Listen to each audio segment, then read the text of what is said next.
তো আমরা যাবো ধুবড়ি।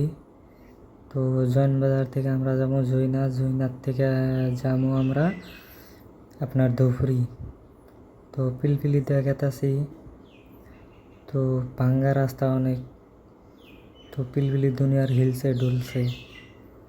তো তার মধ্যে থেকে আবার বৃষ্টিও অনেক অনেক বেশি, প্রচুর বৃষ্টি। তো বৃষ্টিতে গাড়ির ওপাশ দিয়ে আপনার বৃষ্টি পড়ছিল গাড়ির ভিতরে। আর এটাতে রেজ্জাক আমরা যাচ্ছি 3 জন, আগে একজন আর আর আমি, আমরা 3 জন মিলে এখন যাব জৈনাথ। জৈনাথ থেকে আমরা কিছু কাগজপত্র ডকুমেন্টস করব।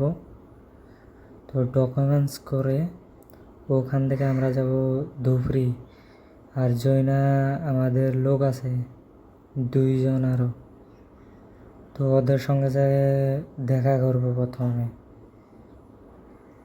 তো অনেক ঝাঁকি, তো আবার বৃষ্টির জন্য ওই পাশে রাস্তায় মানুষ খাড়াইয়া প্লাস্টিকের কাপড় কিনতেছে। আর এখানে তো প্রচুর বৃষ্টির জন্য আপনার মানুষ তিরপল দিয়ে কি জানি ঢাকছে।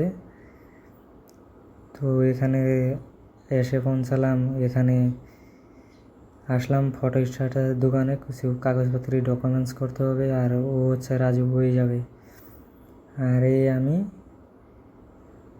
দোকানের ভিতরে। তো ফাইনালি ডকুমেন্টস করা কমপ্লিট। এখন আমরা যাব ধুবড়ি। ধুবড়ি থেকে রওনা দিব। তো এটা হচ্ছে আপনার ধুবড়ি যাওয়ানোর রাস্তা। ব্রিজটা দেখতে পাচ্ছেন, ভিউ অনেক ভালো। তো দেখেন পাহাড়টা দেখা যায় এখানে, অনেক বিশাল ভালো লাগছে। তো আমার মন চাইলো কি যে এখান থেকে আমি পাহাড়টাতে যাই, এত বিশাল ভালো লাগলো। আর ভালো লাগার কারণ হচ্ছে বৃষ্টি বৃষ্টি ভাব ছিল, সেই জন্যে অনেক ভালো লাগে পাহাড়টা। আর এটা হচ্ছে বাস।